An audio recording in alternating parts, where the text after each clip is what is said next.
De même, tout semble indiquer que l'abandon de la recherche destructrice sur les embryons humains sera bénéfique au progrès de la science, car il favorise d'autres voies de recherche, en particulier sur les cellules souches inductibles. De même, ce serait un grand progrès pour l'humanité si l'Europe, plutôt que de financer et d'encourager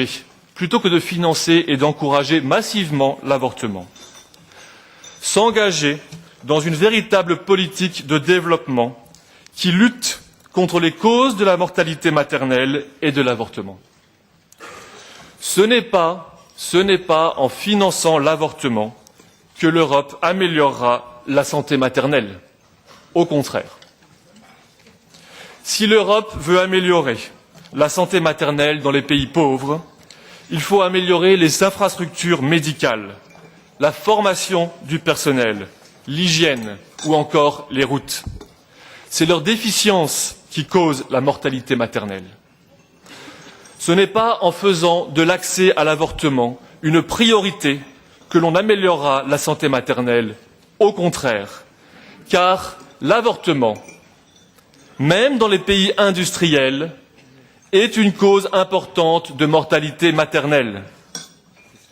La preuve en est que les pays qui limitent fortement le recours à l'avortement sont précisément ceux qui ont les taux de mortalité maternelle le plus faibles.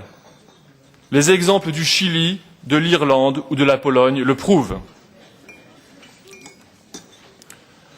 Sous couvert de lutter contre la mortalité maternelle, le but de la politique de santé sexuelle et reproductive est de changer en profondeur la société des pays en développement en réduisant leur fécondité. Il s'agit ni plus ni moins que d'exporter dans les pays pauvres le prétendu modèle social occidental, majoritairement contraceptif et abortif. Mais cette politique a pour effet de casser la famille, cellule de base de toute société.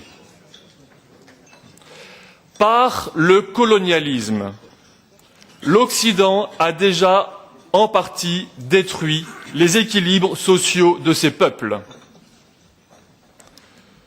Par cette politique, l'Europe veut-elle poursuivre en affaiblissant les